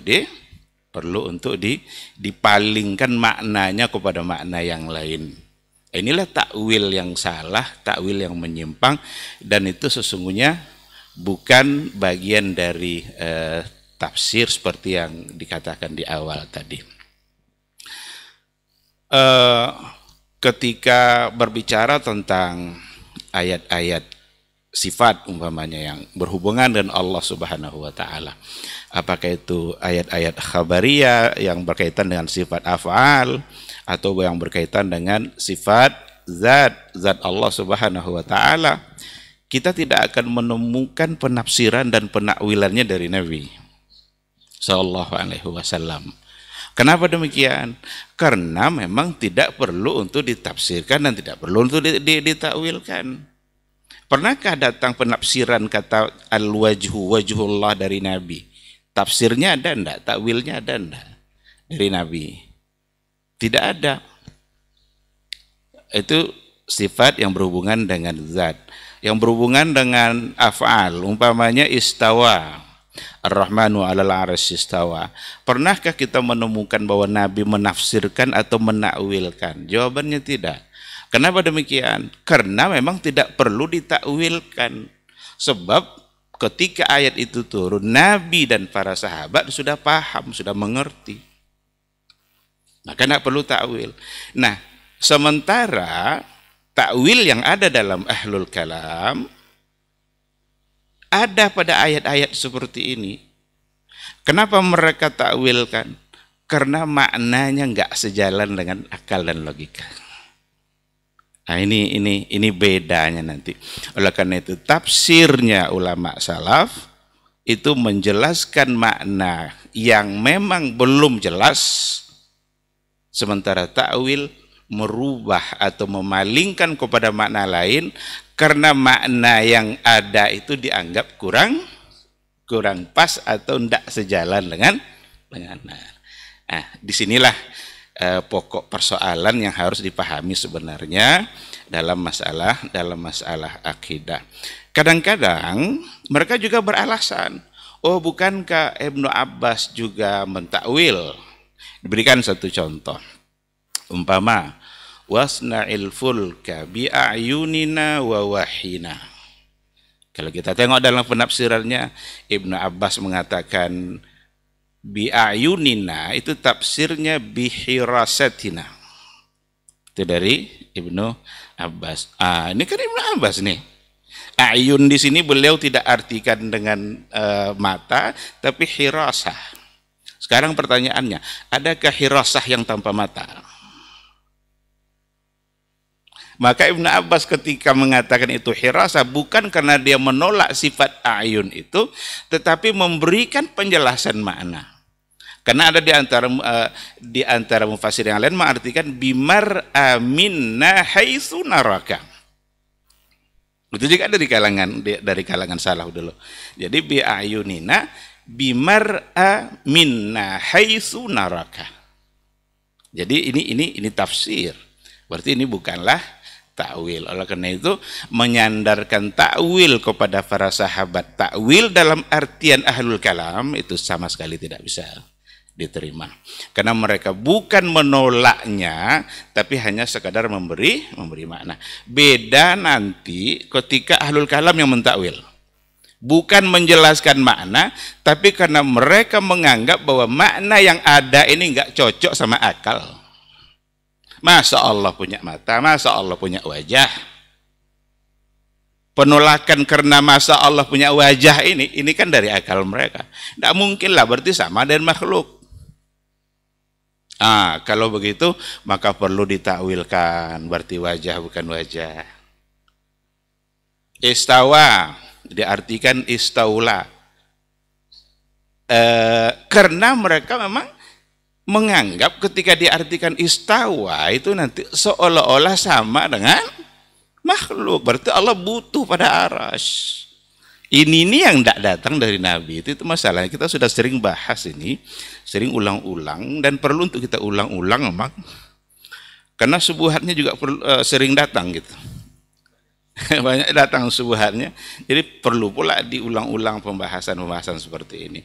Oleh karena itu, kalau coba kita tanya, coba datangkan satu saja hadis dari Nabi kita yang mengartikan bahwa istawa itu bukan istawa, tapi adalah istaula. Karena itu datang dulu dari orang-orang Mu'tazilah, pada awalnya datang dari orang-orang Mu'tazilah yang mengartikan menjadi istaula. Berdasarkan pula kepada syair dari Al-Ahtal, qad istawa Bishr 'alal Iraqi min ghairi sayfin wa damin mihraqi. Istawa Bishr 'alal Iraq. Bishr menguasai Irak. Inilah. Jadi berarti lebih percaya kepada syair ini daripada percaya pada Al-Qur'an. Kenapa syair ini bisa begitu langsung dipercaya? Kok yang di Al-Quran tidak dipercaya? Betapa banyak nanti ayat-ayat yang mengatakan bahwa Allah itu wa huwal qahiru fawqa ibadih. Dialah Allah yang berkuasa, al-qahir fawqa ibadih, di atas hambanya. Oh, itu di atas itu bukan menunjukkan makan, tapi menunjukkan makanah. Di atas, dialah Allah di atas hamba. Kalau fauqa itu diartikan makanah, tidak ada gunanya, karena Allah sudah pasti dari segi kedudukan di atas hamba. Itu namanya tahsilul hasil. Jadi bahasa Quran itu bukan tahsilul hasil. Bahasa Quran itu sebuah ungkapan yang dengan tingkat al-lughatus samiyah, sastra tertinggi. Tidak ada yang melebihi bahasa Al-Quranul Karim. Kalaulah memang maksudnya hanyalah menunjukkan kedudukan yang tinggi, siapa yang tidak meyakini kalau Allah kedudukannya lebih tinggi daripada makhluk? Keterlaluan itu kalau seandainya dianggap tidak lebih tinggi daripada makhluk. Oleh karena itu istawa istawa 'alal aras itu bukan sekadar menunjukkan makanah, tapi memang adalah menunjukkan bahwa sesungguhnya Allah itu istawa 'alal arsy, itu sifat fi'linya Allah Subhanahu wa taala. Kenapa bisa terjadi penyimpangan tadi itu? Karena serupa tapi tak sama. Seolah-olah dianggap Ibnu Abbas itu sebagai seorang pentakwil, padahal sesungguhnya dia bukanlah mentakwil. Kadang-kadang juga berlindung, ini perlu juga kita berbagi dalam hal ini. Kita ini membacanya secara ilmiah, bukan untuk memperdebatkan, tapi kita coba baca secara ilmiah. Kadang-kadang Asy'ariyah hari ini juga berlindung di balik kebesaran para ulama-ulama dahulu. kalau memang pentakwilan itu sebagai satu yang penyimpang, bukankah para ulama dulu juga mereka mentakwil? Ibnu Hajar, Imam Nawawi, Ibnul Jauzi, apalagi itu Ibnu Katsir, itu dinisbatkan kepada mereka sebagai orang yang juga bermazhab Asy'ari. Ini perlu sebenarnya untuk diluruskan. Pertanyaannya, benarkah Ibnu Hajar Asy'ari? Karena Asy'ariyah ini manhaj. Kalau dikatakan Ibnu Hajar barangkali wafaqa ba'dal masail, sepakat dia dengan sebagian masalah-masalah dengan Asy'ariyah, itu mungkin. Karena ini sifatnya barangkali ada hal-hal yang sifatnya ijtihadi, yang mungkin saja Ibnu Hajar mungkin sepakat dengan Asy'ariyah pada beberapa hal. Ya, barangkali pada bab sifat, Imam Nawawi juga pada bab sifat. Tapi apakah dengan sepakatnya dalam satu masalah atau dua masalah lalu dia disebut sebagai Asy'ari? Karena Asy'ari atau Asy'ariyah itu adalah manhaj dalam berfikir, manhaj dalam akidah. Belum seseorang itu akan disebut Asy'ari kalau seandainya manhajnya tidak sejalan dengan manhaj Asy'ariyah. Oleh karena itu, bisa saja dikatakan Ibnu Hajar bukanlah sebagai seorang Asy'ari. Karena benar ndak Ibnu Hajar itu mengikuti manhaj Asy'ariyah itu? Imam Asy'ari aja sebagai imamnya udah meninggalkan manhaj itu, masa Imam Ibnu Hajar tetap ikut? Kan sudah taubat dia kan? Walaupun taubatnya ini nggak bisa diterima ini oleh orang-orang Asy'ariyah hari ini, nggak bisa diterima ini, dianggap itu kisah palsu, dianggap itu semacam penyimpangan atau cerita-cerita yang dibuat-buat. Padahal jelas Imam Asy'ari bilang bahwa dia mengikuti akidah Al-Imam Al-Mubajjal, Imam Ahmad ibn Hanbal. Itu kan sangat-sangat jelas sekali beliau yang mengatakannya. Oleh karena itu, sepakat dengan sebahagian pendapat Asy'ariyah itu tidak mesti disebut sebagai mazhab Asy'ari, karena belum tentu dia sepakat dengan manhaj cara berfikirnya Asy'ariyah. Apa contoh cara berfikir? Orang belum akan disebut Asy'ari kecuali pada 3 poin pokok pemikirannya. Ini bisa dibaca pada buku-buku Asy'ariyah. Yang pertama, taqdimul aql ala nas, mendahulukan akal daripada nas. Ini qala Allah wa qala Rasul dihadapkan nanti kepada akalnya. Kalau tidak sejalan berarti akal yang dikedepankan. Seperti itu kayak Ibnu Hajar. Ibnu Hajar ahlul hadis. Imam Nawawi juga bisa disebut sebagai ahlul hadis. Seperti itukah dia? Manhaj yang lain bawahnya dalam Asy'ariyah. Nas itu dibagi 2. Mutawatir, ahad. Mutawatir, ahad. Yang ahad itu la yu'tamadu fi al-masail al-aqdiyah. Tidak dapat dipegang pada masalah-masalah akidah. Seperti itu kayak Ibnu Hajar Al-Asqalani. Apakah dia menolak hadis ahad? Terlepas nanti ada perbedaan di dalam internal Asy'ariyah sendiri tentang hadis ahad itu, sebagian begini, sebagian begini, tapi perbedaan itu tidak bisa menganulir manhaj Asy'ariyah secara umum, bahwa hadis ahad itu ditolak untuk persoalan akidah. Nah, yang ketiga umpamanya, nas itu meskipun mutawatir, tetapi yajibu ta'wiluhu idza khalafa al-aql. Wajib untuk ditakwilkan kalau berbeda dengan akal. Begitu kayak Ibnu Hajar Al-Asqalani. Oleh karena itu, tidak mesti berlindung di balik ulama-ulama besar. Kita tengok kebenaran apa yang sesungguhnya yang terjadi, dan untuk mengukur kebenaran bukanlah datang dari imam besar atau dari ulama besar, enggak, tetapi sejalan atau tidak dengan konsep yang dulu dipahami oleh generasi terbaik, yaitu generasi Rasulullah dan sahabat, dan juga generasi para tabi'in sebagai generasi yang dapat garansi dari Rasulullah Sallallahu Alaihi Wasallam. Kalau kita bawa umpamanya kepada masail akadiyah yang ada, benarkah mereka ikut itu atau tidak? Umpamanya tentang khalqul Quran. Khalqul Quran. Ini kan tidak pernah ada ini pada masa sahabat dulu pembicaraan tentang khalqul Quran. Benarkah Ibnu Hajar, Imam Nawawi, Ibnu Katsir ikut itu atau tidak?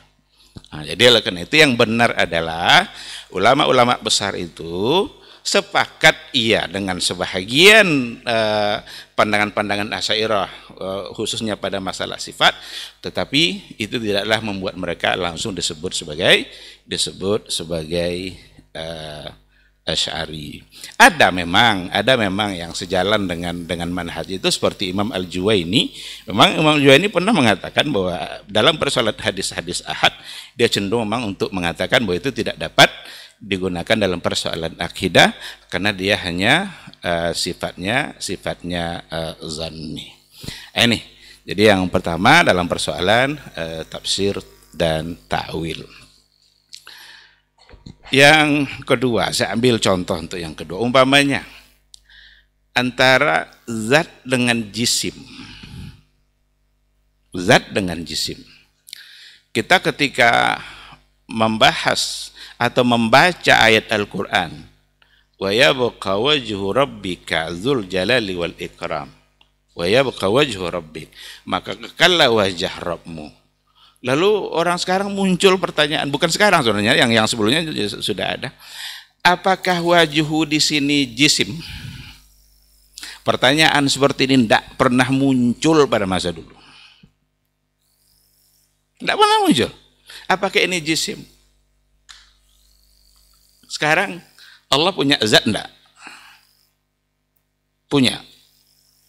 Kenapa dulu tidak pernah dipertanyakan pada masa sahabat dulu, ini zat, ini jisim atau tidak? Sekarang kita katakan Allah punya zat, dan Allah sendiri yang mengatakan bahwa salah satu dari sifat zatnya adalah wajah. Lupakan pertanyaan jisim-jisim ini, karena ini datang dari Mu'tazilah, datang dari Ahlul Kalam, yang ketika mereka membaca tentang Allah, mengkaji tentang Allah dengan ukuran makhluk. Jadi jangan nanti dikaji Allah itu dibayang-bayangkan lalu dibawa kepada makhluk. Oh, kalau wajah bawa pada makhluk. Wajah itu kan jisim. Oh, berarti orang-orang mengatakan bahwa Allah punya wajah, berarti mereka adalah mujassimah. Menganggap Allah punya jisim. Inilah zat jisim. Pertanyaan apakah ini jisim atau tidak pernah muncul. Kenapa harus dimunculkan? Dan kenapa muncul? Inilah kerja Ahlul Kalam tadi itu.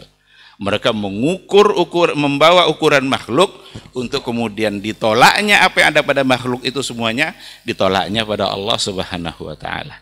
Sehingga ketika ada nas, dibaca nas itu terbayang oleh mereka makhluk tadi. Karena mereka sudah kaji dulu makhluknya itu. Oh, ini bukan tangan nih, ini bukan wajah nih, ini bukan ini nih. Kenapa? Karena jisim. Mustahil Allah punya jisim.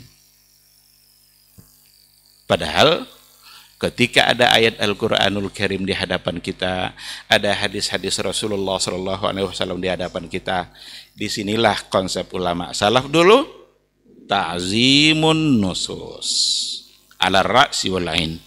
Tidak ada kata lain. Dihormati, diagungkan, diterima, diimani. Tapi jangan sekali-kali menyamakan wajahnya adalah jisim, tangannya adalah begini sama dengan manusia. Itu sesuatu yang salah. Oleh karena itu, jangan gara-gara serupa tapi tak sama, karena mereka tidak paham, tidak mau mengerti atau tidak mau diajar, tetap saja mempertahankan. Bagaimanapun orang memberikan penjelasan, tetapi karena sudah tertanam di hatinya sesuatu yang dianggapnya benar, apalagi yang menyampaikannya itu sesuatu yang dianggapnya sudah salah duluan, dengan tuduhan-tuduhan bahasa-bahasa yang lain, Wahabi kah apa kan? Tidak pun ada Wahabi itu, kita wajib paham bahwa dan wajib beriman bahwa Allah punya wajah.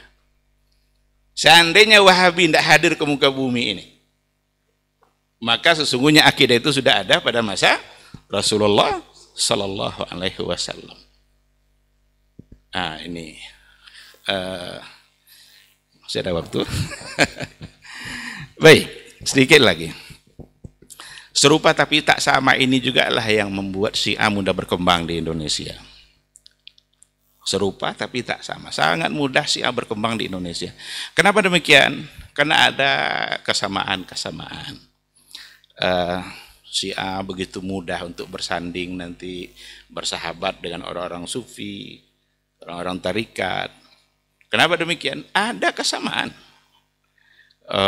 Syiah juga mudah nanti bersanding dengan berbagai organisasi yang ada di Indonesia. Karena ada kesamaan-kesamaan. Ini tidak bisa lagi ditolak kayaknya, karena banyak yang sudah viral itu kan. Orang viral ada seminar antara Syiah dengan apa namanya itu, dengan salah satu tokoh organisasi ada di Indonesia seputar tahlilan, yasinan, maulid, dan orang Syiah di hadapan mereka mengaku ini dari kami katanya. Ini adalah tradisi kami yang diikuti oleh mereka. Kenapa tidak ditolak gitu dalam seminar itu? Kalau memang itu bukan dari Syiah.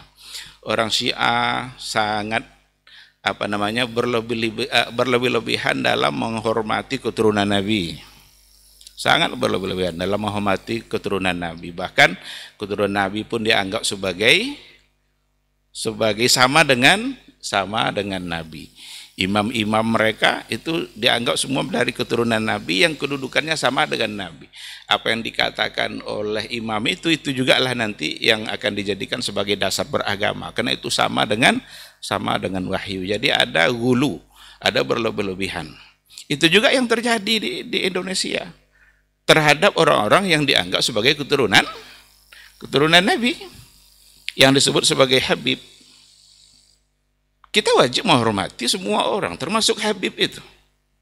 Wajib kita hormati. Tetapi berlebih-lebihan dalam menghormatinya, inilah yang kebiasaan Syiah tadi. Apa contoh berlebih-lebihan? Ini kalau sudah disebut sebagai ada Habib, kata di awalnya nanti ini seolah-olah sudah dijamin masuk surga. Padahal masuk surga kita bukan karena nasab kita. Masuk surga bukan karena dari mana nasab kita, tapi masuk surga adalah sejauh mana kita mendapatkan ridha Allah disebabkan oleh ketaatan kita kepada Al-Quran dan Sunnah. Di sini juga ada persoalan serupa tapi tidak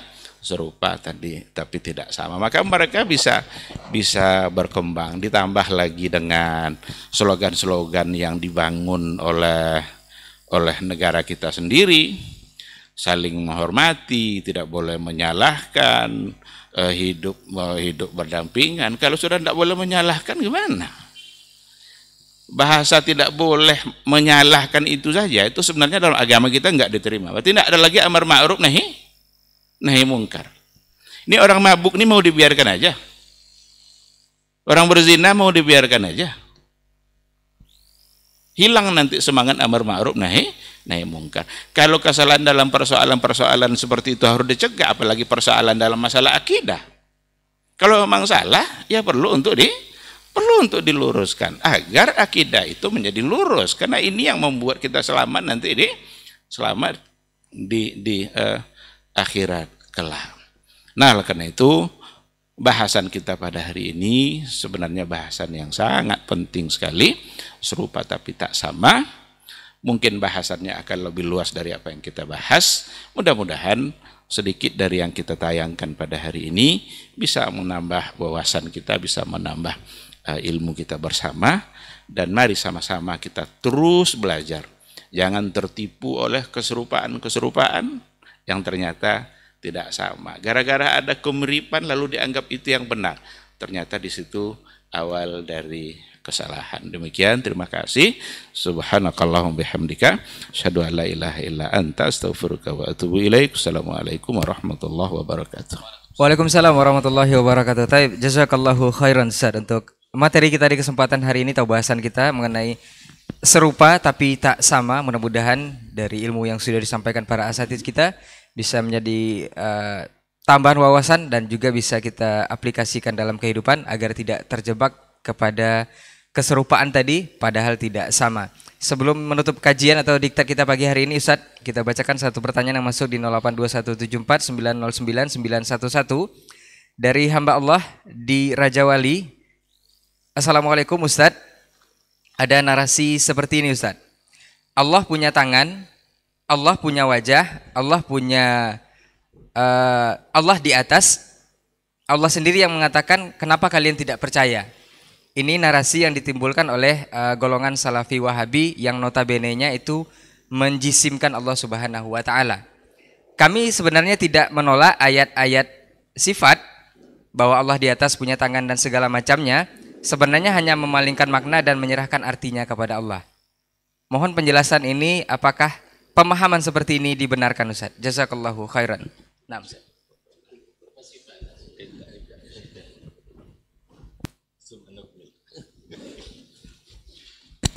Bismillah wassalatu wassalamu ala rasulillah. Ini pertanyaan penting, nandakan serupa tapi tak sama. Sebenarnya Ustaz Helmi yang patut menjawab, karena jawabannya masih hangat tadi itu, ibarat masakan masih baru dia angkat. Yaitu kami menerima ayat Ar-Rahmanu 'alal 'arsy istawa wa yabqa wajhu rabbika dzul jalali wal ikram dan seterusnya. Kami tak menolak. Atau juga menerima hadis yanzilu rabbuna ila sama'id dunya hina yabqa thuluthul lailil akhir. Tak boleh menolak. Betul. Kami tak menolak. Cuman kami tak tahu maknanya. Ya, tak tahu maknanya. Pertama saya katakan, tidak antum tahu maknanya. Itu bukan karena kelebihan. Tapi karena syubhat. Sebab apa? Allah Subhanahu wa taala menjelaskan dalam banyak ayat bahwa Al-Qur'anul Karim disebut dengan bilisanin arabiyyin mubin. Kitabun uhkimat ayatuhu wa ma arsalna min rasulin illa bilisani qaumihi liyubayyina lahum. Berarti Al-Quranul Karim turun dengan bahasa yang Arab yang menjelaskan. Para ahli bahasa seperti Ibnu Faris dan lainnya menyebutkan bahwa kalimat itu dikatakan mubin dengan dua syarat. Satu, qudratul mutakallim ala ta'bir bima yurid. Yang berbicara sanggup mengungkapkan apa yang dia inginkan. Dalam hal ini yang menginginkan itu Allah dan Rasulnya sallallahu alaihi wasallam. Yang kedua, istita'atu al-mukhatab atau sami' fahma al-ibarah. Yaitu yang berbicara paham apa yang disebutkan dalam redaksi itu. Nah sekarang pertanyaannya, Allah sanggup tidak mengungkapkan apa yang dia inginkan? Sanggup. Kemudian orang Arab dalam hal ini, Nabi SAW dan para sahabat, paham tidak apa yang disampaikan? Paham. Nah apa yang dipahami oleh mereka dengan Ar-Rahmanu 'alal 'arsy istawa? Kembali kepada kalimat istawa. Apa maknanya? Istawa maknanya adalah ala wartafa. Oh tidak ada makna lain lagi. Misalnya istawa makna qawiya ba'da makana dha'ifan. Kuat sebelumnya lemah. Tidak mungkin ini yang dimaksud. Karena alal arsy tidak sesuai dengan makna itu. Yang kedua, istaula menguasai. Istaula dalam bahasa Arab menguasai setelah sebelumnya tidak dikuasai. Seperti dalam syair tadi, istaula Bisrun 'alal Iraqi, yaitu Bishr sebelumnya tidak menguasai Irak. Setelah itu baru dia kuasai. Istidlal dengan syair ini. Syair ini syair Nasrani pula. Banyak syair Nasrani pula. Juga menunjukkan makna yang tidak benar. Bahwa apakah Arsy pernah lepas dari kekuasaan Allah? Juga tidak. Atau istawa dengan makna fa'ala. Naam. Ini tahsilul hasil. Nah, Allah SWT memang sudah menciptakan Arsy, makhluknya. Untuk apa dikatakan Ar-Rahmanu 'alal 'arsy istawa dan seterusnya. Berarti tidak ada makna yang sesuai kecuali makna itu. Nah, menurut antum, saya tidak tahu maknanya. Pokoknya beriman aja dengan Rahman Rasul, tapi maknanya kita nggak tahu. Itu bukan karena kehebatan, itu karena mohon maaf, karena ketidaktahuan. Ketidaktahuan. Dan bertentangan dengan ruh Al-Quran dan hadis itu sendiri bilisanin Arabiyyin mubin. Yang kedua, kalau dipahami tidak makna, ini bertentangan dengan ijma'nya as-salaf bahwa ayat-ayat dan hadis-hadis sifat tak pernah mereka menganggapnya sebagai mutasyabihat. Ayat-ayat sifat tak pernah dianggap sebagai mutasyabihat. Yang ketiga, bahwa pertanyaan seperti ini tidak pernah dikenal di kalangan as-salaf. Lalu antum nisbatkan kepada as-salaf, bahkan mengatakan kita lebih salafi pula daripada yang ngaku-ngaku salafi itu. Taib, antum bagus itu, kita setuju, antum lebih salafi. Taib, jamin, memumtaz. Kita mulai dari akidah ini. As-salaf sepakat semuanya mengiyakan apa yang ada dalam Al-Quran dan hadis. Ayo kita anggukkan.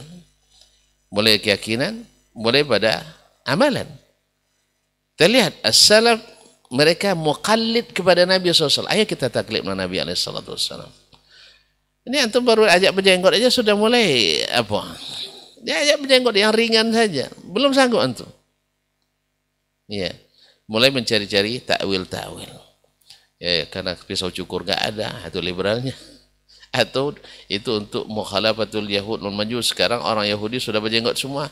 Di mana orang Yahudi berjenggot semua sekarang?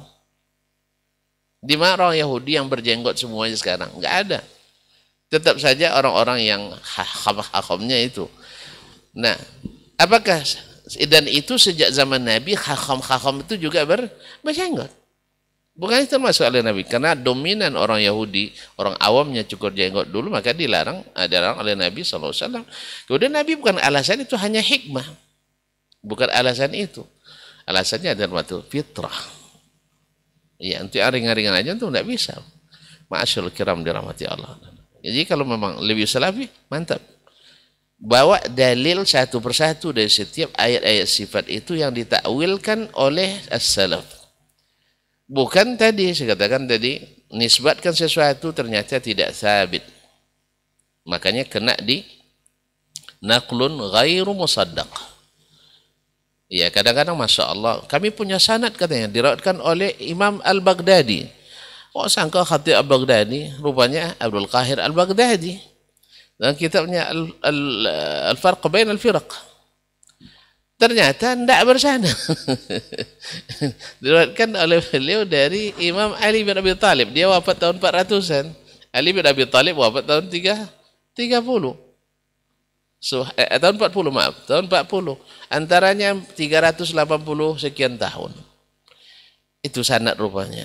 Berarti sanadnya terputus panjang. Atau seperti yang dijelaskan oleh Dr. Helmi tadi, bukan masalah sifat. Lalu dianggap sebagai permasalahan sifat. Seperti masalah aina ma tuwallu fathamma wajhullah. Ibnu Abbas bicara, Allah berbicara tentang masalah kiblat, bukan tentang menetapkan wajah bagi Allah Subhanahu wa taala. Kemudian ketika dia menyebutkan itu adalah kiblat, bukan maknanya yang menetapkan sifat wajah bagi Allah Subhanahu wa taala. Dan seterusnya. Dan kata kunci harus dipegang, jangan sampai hilang. Kalau hilang ini nanti serupa jadi sama. Nah, yaitu semua takwil yang disebutkan oleh ahli kalam bi asnafihim asy'ariyah, maturidiyah, kullabiyah, jahmiyah adalah itu yang dilakukan oleh al-jahmiyah yang mengambil pemikiran al-mu'tazilah. Semuanya takwilnya sama. Oleh sebab itu, kalau antum tidak tahu maknanya, bukan karena hebat. Al-musbit muqaddam 'ala an-nafi. Yang menetapkan lebih dahulukan daripada yang menafikan. Ma'asyar kiram dirahmati Allah SWT. Saya tidak membayangkan bagaimana para sahabat tidak tahu makna tapi diam semuanya. Ketika turun wa fakihatan wa abba, Umar Tidak paham makna abba. Nanya ke Nabi. Masa Ar-Rahmanu 'alal 'arsy istawa, dia tidak paham, tidak nanya. Dan ijma' pula sahabat. Antum menisbatkan perkara besar kepada para sahabat tanpa dalil. Tanpa dalil. Nah, yang kedua menafsirkan dengan penafsiran yang tak benar ketika diriwayatkan dari sebagian mereka. Seperti kata Imam Malik, al-istiwa ma'qul wal kaif al-istiwa al-istiwa ma'lum wal kaif ghairu ma'qul was-su'alu anhu wajib was-su'alu anhu bid'ah. Nah, ma'araka illa dhallan akhriju. Ini yang bertanya seperti ini orang sesat ini. Menanyakan itu aja sesat, apalagi mengingkarinya. Jadi dari sini kita tahu bahwa sesungguhnya dia ingin mentanzih sama dengan Ahlussunnah, tapi jalannya keliru sehingga menta'til ayat-ayat sifat. Ahlussunnah enggak mentanzih iya, tetapi mengiyakan semua sifat yang disebutkan tanpa ditakwilkan, tanpa ditasbih, tanpa dita'til dan tanpa ditamtsil. Lalu dibuatlah nanti katanya mujassimah. Ini juga menarik masalah tajsim ini. Ana katakan di makhluk saja ada hal yang mewujud tapi tidak mujassam. Kenapa antum mesti katakan kalau kita terima wujudnya lalu kita katakan dia mujassam, punya jisim? Misalnya antum punya akal, akal antum di mana? Antum bilang di kepala. Taib, antum mujassim. Ada jisim, akal itu enggak ada. Antum punya ilmu, di mana ilmu antum? Di dada atau di dengkul. Ada jisim juga tidak berjisim. Ruh antum ada, makhluk ada, di mana? Dalam tubuh. Ada jisim, ada tempat? Enggak ada. Gitu aja kok repot. Apalagi Allah Subhanahu wa taala yang sesuatu yang tidak terjamah oleh indera kita. Tidak ada jalan mengetahuinya kecuali memberi berita yang benar. Jadi kata singkatnya, bawa ke sini dalil, sahabat tidak mengetahui. Semuanya tidak mengetahui. Wallahu musta'an. Barangkali ada tambahan dari masyayikh. Dipersilakan. Baik, jazakallah khair, Ustaz. Ada tambahan, Ustaz? Naam. Fadhal. Bismillahirrahmanirrahim. Sebenarnya sudah sangat cukup ya apa yang disampaikan oleh Dr. Dasman, guru kita. Saya hanya sedikit ingin mengatakan bahwa ketika dikatakan sebenarnya kami beriman kepada ayat itu tapi perlu takwil atau tafwid. Ungkapan itu sebenarnya sudah tidak bisa diterima. Ketika sudah ada takwil atau tafwid, itu berarti sudah tidak mengimani apa yang ada pada ayat itu. Kalau memang beriman kepadanya, apa yang ada di dalamnya, ini bukan mengimani adanya ayat gitu.